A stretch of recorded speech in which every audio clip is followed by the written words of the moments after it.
Hello and welcome to Coffee House Shots, the Spectator's daily politics podcast. I'm Katie Balls and I'm joined by James Hill and Luke Trill, director of More in Common.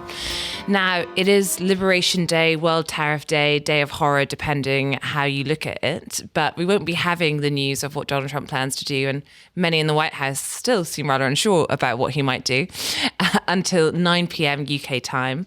So we're going to be talking about the local election campaigns. But just before we do, we'll get a little bit of Donald Trump into the podcast.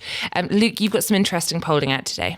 Yeah, so we asked the public ahead of Liberation Day, as Donald Trump is billing it, whether the UK should impose retaliatory tariffs if the US imposes tariffs, even if it worsens inflation. And interestingly, the public leaned towards wanting the UK to impose retaliatory tariffs. 55% say that we should, 45% say we shouldn't. But interestingly, there's a real age split there. So younger voters, so 18 to 34, much more likely to say that the UK shouldn't retaliate if there's a risk that that makes inflation worse, whereas older voters, much more comfortable. In fact, amongst 65 plus, it's around 7 in 10 say we should impose those tariffs. So it's interesting, that dimension there. And I guess it links to the fact that young people in particular are being very scarred by the inflation and the cost of living crisis that we've seen over the past few years, don't want to do anything to make it worse. We also asked whether Starmer is being too friendly to Donald Trump or whether he's standing up to him too much. And overall, again, a bit of a split. 36% say he's too friendly, 29% say about right, 7% say he's standing up to him too much. Again, some political splits there.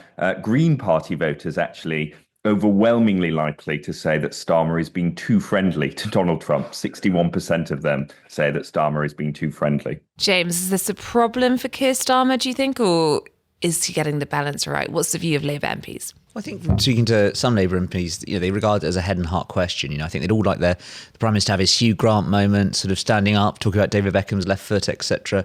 But I think there is an acceptance, perhaps, that although they may not go as far as their voters want, there is that sense that within the government that any tariffs could backfire. In terms of looking at how exposed we are to if the US then starts to ramp up its tariffs, I think the view in Whitehall is that it's very much not wanting to embrace that kind of policy perspective. But I do think there is this conscious sense, perhaps, that with the local elections coming shortly, some Labour voters are shifting away from the party and moving to other alternatives, including, as I wrote about last week, the Liberal Democrats. So there is a sense, perhaps, that if Britain is not seen as getting an effective deal with Donald Trump or having an effective negotiation handle on him, that is something that Labour voters will certainly be concerned about, and ultimately Labour MPs too. Luke, do you think the biggest problem for Keir Starmer when it comes to Donald Trump is his relationship with him? Or is it the fact that the government can't really say anything or do much on its own terms without Donald Trump taking over the news agenda? Yeah, I think it is a big problem for them. And the interesting thing is, it's when we do focus groups with the public, it's feeding into that sense of powerlessness that lots of people feel. And, they sort of feel it at every level. They feel it that they've got these massive energy bills arriving that they're worried about. But also at the other end, as people said, someone said to me in a focus group a couple of weeks ago, I just don't know what that madman in the White House is going to do next. And it's really difficult then to cut through. I guess the flip side is that whilst it disrupts, Keir Starmer and Number 10's grid, it is more of a problem for Reform UK, because we know from our polling that people are more likely than not to say that they think Nigel Farage is Britain's Trump, and they think that's a bad thing. And what we've seen around lots of democracies, particularly Canada at the moment, is there's been a bit of a sort of rally to the mainstream liberal left in opposition to Donald Trump. So it is a bit swings and roundabouts. And James, let's look ahead to those local elections. We know Reform were hoping to make big gains. Those gains have reduced in size somewhat due to the fact that some councils are not going to be voting this year after the Labour government changes. We've had a few of the launches so far. I was in Birmingham on Friday night. The best way to spend a Friday night, watching Nigel Farage on stage as he gave quite a long speech, actually. So long that as the clock ticked down, we could see how long was left, and they extended it by another 5 to 10 minutes because Nigel just had more to tell us. But that was a pretty jubilant affair, very big stadium and a lot about potholes on the ground and so forth. We've also had the Liberal Democrat launch. How are the parties pitching it when it comes to their messages? Well, I think that you can tell which parties are riding high and expecting to do well by how much emphasis they're putting on these local elections launch. I mean, Labour is launching their campaign tomorrow in the East Midlands. The Conservatives did theirs about a month ago. Both of those were fairly low-key occasions. I mean, the Conservative one almost was, rolling the pitch for expectation management. Kevin Badenoch saying, frankly, they expect to lose lots of seats everywhere, and I think that's accurate. And I think that's really the story of this parliament as far as the continued decline of the two-party system. So, 1960s, there were two main parties polling 90%. Mid-90s, they were about sort of 73%. The last election, they were 55%, and now they're polling around 45% together. So that means, in terms of the Conservatives, they're expecting, because they won so many seats last time, given they're only polling around 23%, they're going to probably lose lots of those seats they won at the height of the Boris bounce 2021. Labour, as we were discussing before this podcast with Luke, will be lucky that that these elections are being held this year rather than next year, when of course they've got Scotland and Wales and London to think about.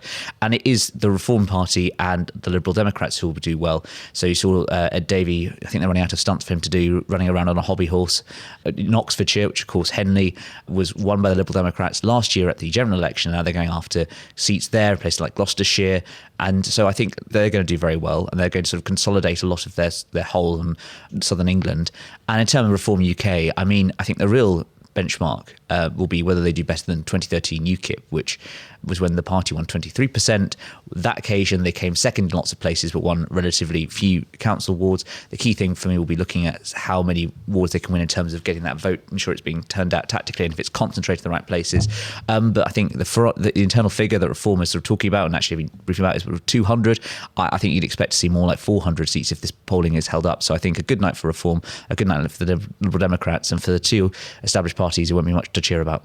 And Luke, what do you think the big tests are? I mean, which party is potentially at the most risk of having a very bad night? We know Kemi Badenoch and the Tories have really been trying to lower expectations. However, on the flip side, you now have Reform figures and some, I would say, Kemi critics within the Tory party saying that they think the Tories might just lose only 100 seats. It might be a bit better than some of the doomsday warnings. How do you see things? Well, I think one of the things to remember is that obviously we're talking a lot about those local council seats, but what we know from previous local midterm elections is that those mayoral races tend to dominate a lot of the analysis and coverage. And I'm actually in Lincolnshire at the moment, where Reform UK are very hopeful about winning the mayoralty. They have former Conservative MP Andrea Jenkins as their cabinet. And what will be interesting is, of course, if they win, that will be the first time we have Reform UK in an executive position, actually running something. So there's the race here, just over the Humber, Hull and East Yorkshire. There's a mayoral race there where Reform are also hoping to do well. West of England, where they have Aaron Banks as a candidate, and Cambridgeshire and Peterborough. And it's not particularly those latter two where we expect the vote to be very fragmented between Labour, the Liberal Democrats, even the Greens in the West of England, and the Tories. It's not impossible that Reform could sweep all four on a very good night, because they are first past the post races.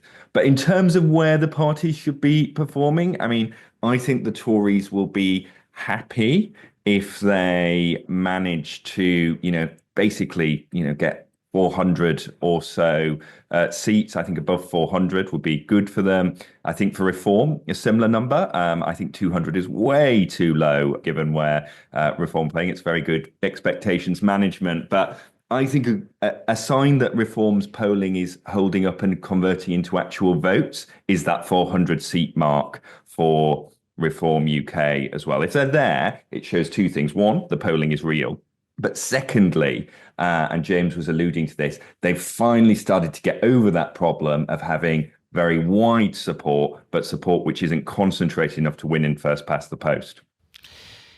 James, Reform really wants to show momentum here. And I think it's fair to say, and I give you feels a little bit of Birmingham, some of the air has gone out of the balloon for Reform with the Rupert Lowe row, just in the sense that it felt almost like an unstoppable march, and they're still obviously doing very well. It's not really showing in the polls, so we're not trying to overstate it, but there have been a few wrinkles that they could have done without. So Do you think if he does get a really good showing, that's going to put reform back on track?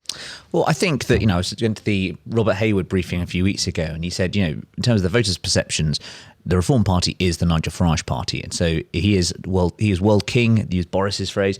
He is going to be president for life. He is the Reform Party. But as you say, Katie, I mean, there was also that sense perhaps of the momentum going with them. They could do no wrong, and it hadn't been any sort of serious blip since the election, despite what some critics thought. And then, of course, it all falls out. And the thing is, if, as Nigel Farage says he wants to, lead a parliamentary party of 330-odd MPs, enough to win the election, he'll have to work with a lot of different egos. So the fact there's only now 4 of them, I think, therefore reawakened all those old sort of claims about him. Can he work with people, etc. So I do think they're going to do well. But there has been a series of polls, and Luke will know more than this than me, about which showed that sort of Reform has taken a slight dip of 3 points or so. And obviously, given how online Reform is, both in terms of its leadership and in terms of its supporters, it has the most active online membership, it's believed.